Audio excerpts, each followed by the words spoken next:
अभी राजगीर में हूँ और रात हो चुकी है और यहाँ से गुजार रहा था तो देखा बगल में यज्ञ हो रहा था और यज्ञ के साथ साथ श्रीमद् भागवत गीता का कथा भी हो रहा है। तो मैं जाऊँगा वहाँ पे और कथा सुनाने का प्रयास करूँगा। तो चलता हूँ।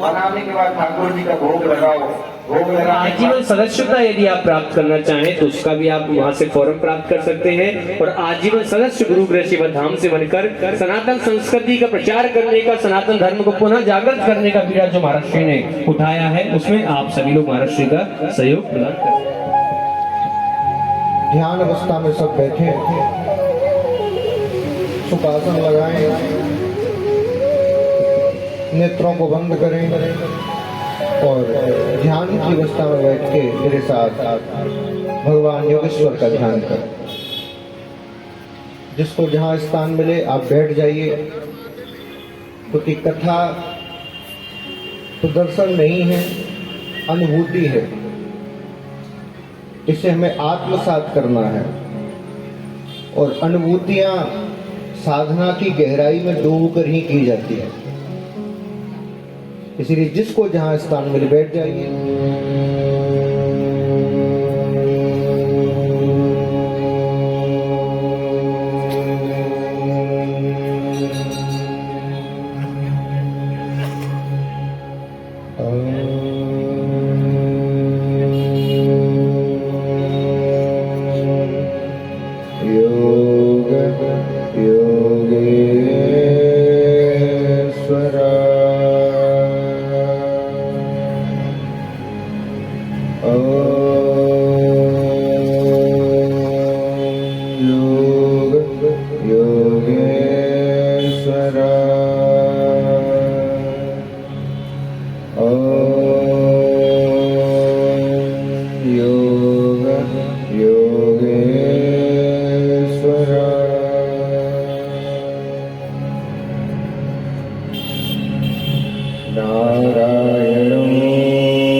नरं चैव नरोत्तमं देवी सरस्वतीं व्यास ततो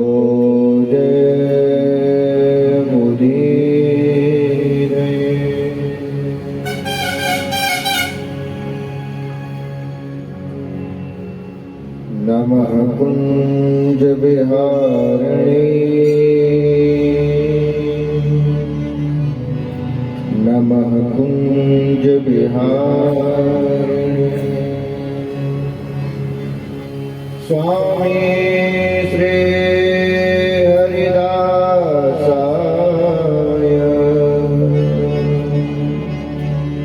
गुरुनाम गुरुवे नमः भक्ति भक्त भगवंत गुरु चतुर्नाम बपुए तिनके पग बंदन किए तुनासत विघ्न प्रभु बोल प्रतिज्ञा हमारी करो कहीं जगत न हो हास मेरा कई जन्मों से प्यारे मिला ही नहीं चरणामृत भोग विलास तेरा किस कारण क्यों किन शत्रुओं से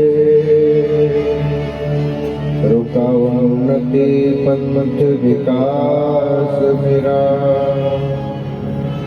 हृदयेश्वर क्या नहीं जानते हो सब जीवन का इतिहास मेरा सब जीवन का इतिहास मेरा, सब जीवन का इतिहास मेरा।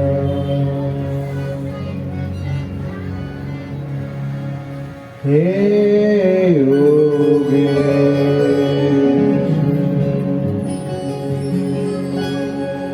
हे प्राणेश,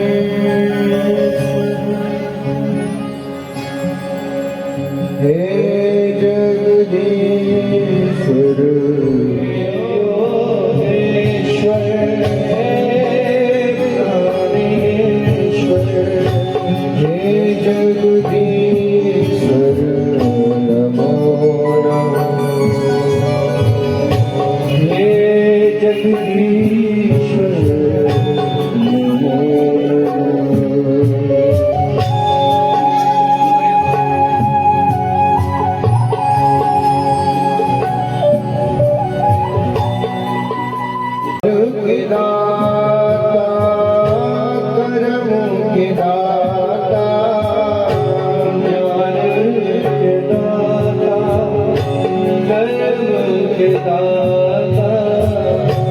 भाग्य विधाता नमो नमो, भाग्य विधाता नमो नमो। हे योगेश, हे प्राणेश्वर, हे जगदीश्वर नमो नमो। जगदीश्वर नमो नमो।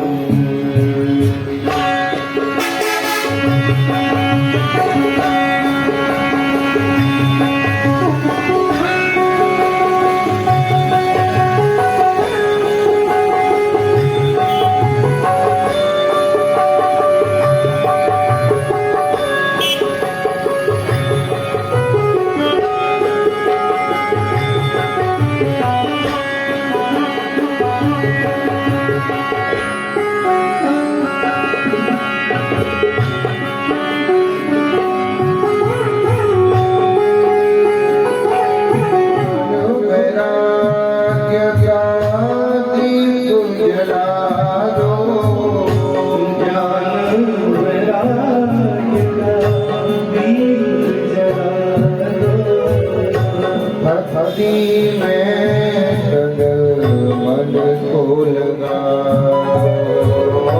भक्ति में सगल मन को लगा, भक्ति में सगल मन को लगा दो, भक्ति में सगल मन को लगा।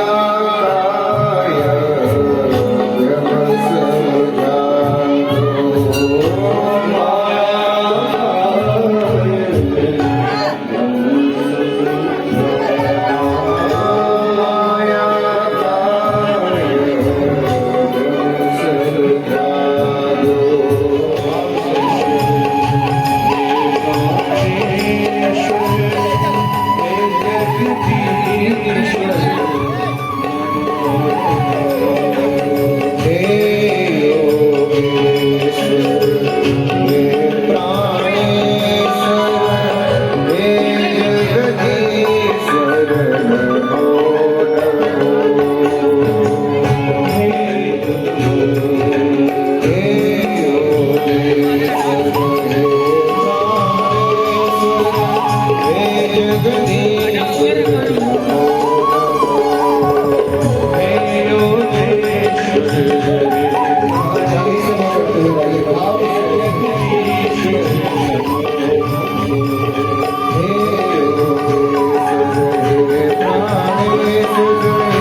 इसीलिए मेरा निवेदन है आप सब लोगों से, क्योंकि कलयुग के इस प्रजातंत्र का राजा कोई और नहीं है, हम और आप सब लोग ही राजा हैं। प्रजा ही राजा है, तो निर्णय भी हमारा और आपका होना चाहिए। किसी को हमने गद्दी पर बिठाया है तो शासन करने के लिए नहीं, सेवा करने के लिए बिठाया है। वो सेवा भाव से रहेगा तो ही हम उसको बैठने देंगे, वरना उसको गद्दी से उठाकर फेंक देंगे। शासन नहीं है, शासक नहीं है, सेवक है। बंधुओं, ये राजगीर धन्य भूमि है। आज हम राजू भैया के साथ गए थे वैभव गिरी, बड़ी लंबी चढ़ाई चढ़कर। सत्य बता रहा हूं, मैंने वहां की ऊर्जा को महसूस किया। सारे मंदिरों में भी दर्शन किया और सबका दर्शन करते हुए जब मैं गुफा के अंदर गया तो मुझे ऐसी अनुभूति हुई कि मैं शायद पहले कभी यहां आ चुका हूं। मेरा इस स्थान से कोई पुराना नाता है। तीर्थों में हम जाते हैं, लेकिन एक विशेषता मैंने यहाँ और देखी। भैया जोरदार ताली यहाँ की संपूर्ण पांडव पंडा समाज के लिए बजाइए। संपूर्ण पंडा समाज जिन्होंने बड़ी विभिन्न रूप से व्यवस्था कर रखी है, प्राचीन स्तरों को सुरक्षित रख रखा है। आप जानते हैं ब्राह्मण कभी धन का भूखा नहीं होता। यदि ब्राह्मण आपसे दक्षिणा मांग रहा है, दक्षिणा दे रहा है, तो आप दक्षिणा देकर उस पर एहसान नहीं कर रहे, वो दक्षिणा लेकर आप पर एहसान कर रहा है। क्योंकि आप नहीं जानते आपके 150 रुपए की उस दक्षिणा को पचाने के लिए उसको कितनी माला जाप करना पड़ता है। कोई भी व्यक्ति जब ब्राह्मण को धन देता है तो वो केवल धन नहीं देता, अब उस धन के साथ अपनी आदि व्याधि बीमारी सब देता है। और ब्राह्मण अपने ब्रह्म के तेज से गायत्री जप से उस अन्न को पचाता है। दान देने वाला सबसे श्रेष्ठ है। तो देने वाली 1000 हो, लेने वाली ना हो तो क्या मतलब के दान में। संपूर्ण पंडा समाज जो इतनी विधिवत रूप से व्यवस्था कर रहा है, मैं ठाकुर जी से प्रार्थना करूंगा कि हे बिहारी जी, इनका परिवार, इनकी संपत्ति ऐसे ही बढ़ती रहे और एक दिन वो आए जब संपूर्ण राजगीर में महाराज पंडाओं का ही कोई शासन व्यवस्था संभालने वाला व्यक्ति हो, जिससे धर्म पर कोई भी आंच ना आए और धार्मिक अनुष्ठानों के लिए फिर किसी से परमिशन ना लेनी पड़े। कोई जिज्ञासु प्रश्न करता है, संत उसका उत्तर देता रहता है। जैसे जिज्ञासु के प्रश्न समाप्त होते हैं, संत कहता है मेरा काम हो गया, मैं चलता हूं। और आज हाथ जोड़ लिए और हाथ जोड़कर कहने लगे, हे गुरुदेव, अतः पृच्छामि संसिद्धं योगिना परमं गुरु पुरुषस्य यत्कार्यं म्रियमाणस्य सर्वं। अतः पृच्छामि संसिद्धं योगिनां परमं गुरु। हे योगियों के भी परम गुरु, आप मुझे बताइए सिद्धि, परम सिद्धि का साधन क्या है? पहला प्रश्न क्या पूछा? परम सिद्धि का साधन क्या है? दो प्रकार की सिद्धि होती है। एक सामान्य सिद्धि, कैसी? बोले हमने सिद्धि प्राप्त कर ली किसी यक्ष की, किसी गंधर्व की, किसी डाकिनी की, किसी पिशाचिनी की, तो जैसा हम काम कर कह रहे हैं वो करके दे रहा है। कई आपने देखे होंगे, कई लोग कर्ण पिशाचिनी की सिद्धि कर लेते हैं, कान में आके सब बात कह देती, तेरे घर में क्या है, फलाने में क्या है, सब बात कह देती। ये सामान्य सिद्धियां हैं जो आपको लोक की संपत्ति, लोक का व्यवहार, लोक का पद, ऐश्वर्य दिला सकती हैं, लेकिन ये आपको मोक्ष नहीं दिला सकती। ये सिद्धियां आपको मोक्ष नहीं दिला सकती। इसलिए परीक्षित ने कहा, मुझे परम सिद्धि का उपाय बताइए। परम सिद्धि कौन सी है? बोले परम सिद्धि वो जहां जीव ही परमात्मा बन जाता है। जीव और परमात्मा के बीच जो द्वैत है वो द्वैत समाप्त हो जाता है। द्वैत का भाव जहां समाप्त हो जाए वहां परम सिद्धि प्रकट होती है। हे राजा, तेरा ये प्रश्न संसार के हित के लिए है। मैं तुम्हें समस्त विद्याओं का अवगत कराऊंगा, लेकिन राजन, कथा श्रवण करने से पूर्व कथा श्रवण के अधिकारी तो बन जाओ, क्योंकि यदि पात्र नहीं होगा तो बिना पात्र के पात्रता कहां से प्राप्त होगी? एक राजा किसी संत के पास जाता था, बहुत ध्यान से सुनना। उन संत का नियम था, जो भी व्यक्ति उनके पास जाए सिर पर हाथ रख के आशीर्वाद देते थे, सर पर हाथ रख। लेकिन राजा के सर पर कभी हाथ नहीं रखा, सबके सिर पर रखते थे। अब किसी ने राजा के कान भर दिए, अरे महाराज, तुम उन संत की इतनी सेवा करते हो, लेकिन वो तुम्हारे सिर पे हाथ नहीं रखते, सबके सिर पे हाथ रखते। राजा के भी मन में आया, बात तो सही है। इस बार राजा गया, प्रणाम किया, दूर से आशीर्वाद दिया, आयुष्मान भव। समय गुजर गया, शरद पूर्णिमा की रात्रि आई। संत ने अपना कमंडल उठाया और चल दिए महल की ओर। जैसे महल की ओर चले, आवाज लगाई, राजन भिक्षाम देहि, राजन भिक्षाम देहि, राजन भिक्षाम देहि। दौड़ के आया, गुरुदेव मेरे धन्य धन्य भाग्य जो आप मेरे घर में पधारे, चरण धोए, आचमन लिया। याद रखिए, जब भी कोई संत ब्राह्मण घर में आए, पहले उसके चरण धो के प्रक्षालन करिए, उसका पूजन करिए। आचमन लिया, विराजमान हुई, आसन दिया। मैं आपकी क्या सेवा कर सकता हूं? नाथ सकल संपदा तुम्हारी, मैं सेवक समेत सुतना। हे गुरुदेव, संपूर्ण संपदा अपने पुत्र पांडु जनों के संग आपका सेवक बनता हूं, बताइए मैं आपकी क्या सेवा करूं? संत ने कहा, राजन आज शरद पूर्णिमा है तो हमारा खीर खाने का मन है, तो जरा खीर दे दो, अभी बनवाता हूं। बढ़िया काजू बादाम डाल के खीर बनवाई, सोने के पात्र में लेकर आया। गुरुजी भोग लगाइए। बोले नहीं राजन, तेरा सोने का पात्र नहीं, मेरे इस कमंडल में डाल दे, मैं आश्रम पर जाकर ही पाऊंगा।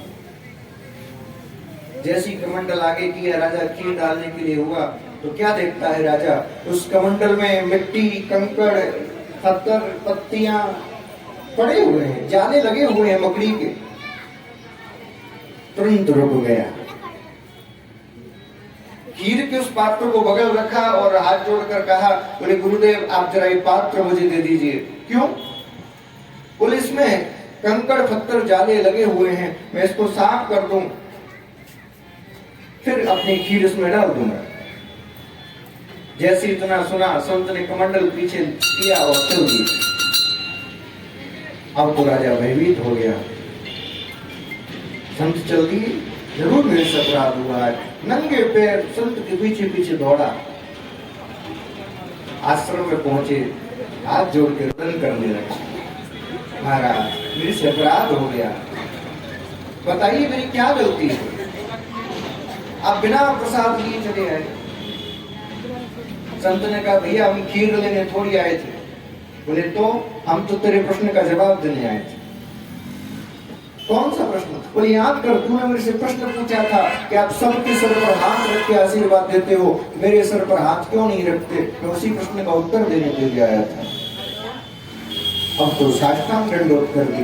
गुरुदेव, मैं अभी भी नहीं समझा, मुझे समझाइए।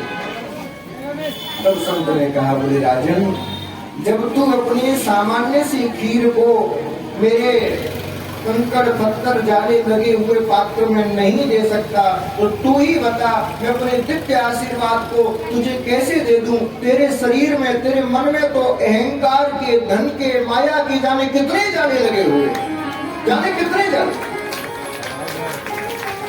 कितना अभिमान, कितना अहंकार, कितना राजसी मान तेरे अंदर भरा हुआ है। मैं कैसे अपना आशीर्वाद तुझे दे दूं? चरणों में दे दिया। गुरु जी, आज मेरी आंख खुल दिया। सुखदेव जी कह रहे हैं, बोले राजन, पहले तुम कथा के अधिकारी बनो। कैसे अधिकारी बनूं महाराज? बोले, कथा सामान्य लोगों के लिए नहीं है। आप मुझे बताइए, आपने जीवन में कितनी कथा सुनी? हृदय पे हाथ रख के सच सच बोलना, कितनी सुन ली? 10, 15, 20 तो सुनी नहीं होंगी। टीवी पे माताएं रोज घर पे सुनती है, कितनी सुन ली? सुखदेव जी ने एक कथा कही, परीक्षित ने एक बार सुनी, एक बार के सुनने से तर गया। हमने, तुमने जाने कितनी सुनी, फिर भी हमारे ढका भी नहीं हुआ। बताओ ना, तरना तो दूर की बात, कुछ भी नहीं हुआ। क्यों? क्योंकि हमने कथा तो सुनी, लेकिन किस लिए सुनी? बोले, घर के काम से फ्री हो गए, चलो दिन में क्या करें, टाइम पास नहीं हो रहा, कथी सुन। हाँ जी, अरे महाराज जी दिखते बहुत अच्छे हैं, चलो कथा सुनने चलते। महाराज जी भजन बहुत अच्छा गाते, चलो कथा सुनने चलते। ये आपका कथा का लक्ष्य नहीं होना चाहिए। आपका कथा का एक ही लक्ष्य होना चाहिए, हम कथा सुनने क्यों जा रहे हैं? बोले, कथा को सुनने के बाद हमारे जितने अवगुण हैं, उन अवगुणों को बाहर निकाल के हम अपने अंदर भगवत भक्ति का प्रवेश कराएं, इसलिए हम कथा सुनने जा रहे हैं, मनोरंजन के लिए नहीं।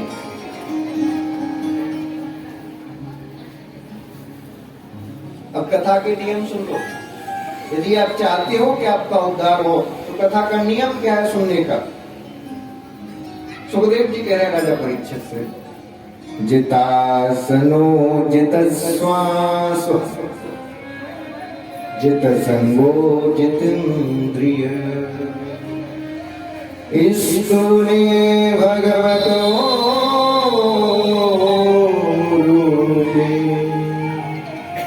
मन संधारये धया। कथा को सुनने का पहला नियम, जितासनो, पहले आसन को जीतिए। आसन को जीतने का मतलब क्या है? और एक बार आसन लगा के बैठ गए तो फिर जब तक कथा विराम ना हो जाए आसन बदले ना। हमारा आसन लगाना तो छोड़ो, धरती पे बैठा नहीं जाता। हाँ? और बैठ भी जाए तो 3 घंटे में 3 बार महाराज एक पैर इधर हो जाएगा, दूसरा उधर हो जाएगा। कैसे कथा सुनोगे? इसीलिए मैं कहता हूं, भक्ति करने से पहले, कथा सुनने से पहले, धार्मिक अनुष्ठान करने से पहले, भक्त बनने से पहले आपको एक काम करना है। बोले क्या? पहले तन को स्वस्थ करना है। जब तक आपका तन स्वस्थ नहीं होगा, आप भक्ति कर ही नहीं पाओगे। अब मुझे बताइए, आपके पैर में दर्द हो रहा है, माला जपने में मन लगेगा? बोलो ना। आसन लगाने में आपके पैर दर्द कर रहे हैं, क्या भजन करने में मन लगेगा? पंडित जी भगवान की मंदिर जब खोलते हैं पूजा करने के लिए, तो पहले भगवान की आरती उतारते हैं, पूजा करते हैं कि पहले मंदिर के बर्तनों को साफ करते हैं? बर्तन साफ करते हैं, उसके बाद पूजा करते हैं। तो पहले पात्र की शुद्धि, उसके बाद परमात्मा। उसी प्रकार बंधुओं, ये शरीर हमारा पात्र है, पहले इस शरीर रूपी पात्र की जब शुद्धि होगी तब आपको परमात्मा से मिलन होगा। पहले शरीर रूपी पात्र को शुद्ध करिए। उल्टा सीधा खाओगे कैसे काम चलेगा? जितासनो जित श्वासो, आसन जीत लो फिर श्वासों को जीतिए। की शंकर भोलेनाथ की, पीताम्बर माई की, व्यास जी महाराज की, हनुमंत लाल की।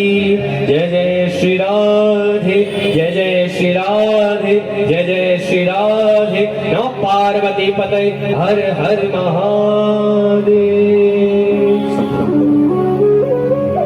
नाम सर्च करें और जैसे ही आप चैनल पर पहुंचेंगे, चैनल को आप सब्सक्राइब करके जो कथा की लिंक है उसे अधिक से अधिक लोगों को भेजें, जिससे वो भी इस कथा का लाभ प्राप्त कर पाए। इसके साथ साथ जैसा कि विगत दिवसों से आप सभी को बताया जा रहा है कि परम पूज्य महाराज श्री के पावन सानिध्य में द्वारकापुरी के पावन नगरी में अधिक मास के पावन महीने में बड़ी ही सुंदर कथा का आयोजन किया जा रहा है। इस कथा का आयोजन गुरु गृह सेवा चैरिटेबल के तत्वाधान में किया जाएगा। इससे पूर्व जो आयोजन किया गया था महाराष्ट्र के ट्रस्ट द्वारा, वो ऋषिकेश की पावन धरा पर किया गया था। बड़ी ही सुंदर, बड़ा ही सफल आयोजन हो रहा, जिसकी यूट्यूब पर आप वीडियो भी प्राप्त कर सकते हैं। और इस बार जो आयोजन किया जा रहा है द्वारकापुरी की नगरी में द्वारकाधीश के सानिध्य में किया जा रहा है। तो जो भक्त उस पावन कथा में सम्मिलित होना चाहे, योगेश्वर भगवान की पावन नगरी द्वारकापुरी की पावन कथा में आप चलना चाहें और द्वारका धाम में आप विराजित होकर श्रीमद् भगवत कथा में सम्मिलित होना चाहें तो उस कथा में आप चल सकते हैं।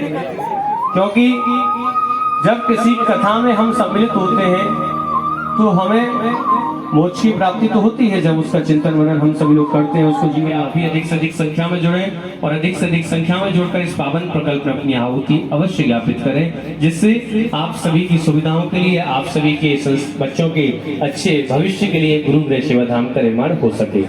तो निवेदन रहेगा अधिक से अधिक संख्या में जुड़े। जो भक्त सेवाएं देने के इच्छुक हैं या द्वारकापुरी की नगरी में कथा में सम्मिलित होने के इच्छुक हैं, आप पीछे कार्यालय लगाया गया है, आप वहां जाकर आप संपर्क कर सकते हैं और बाकी की जो विस्तृत जानकारी आप पीछे से प्राप्त कर सकते हैं।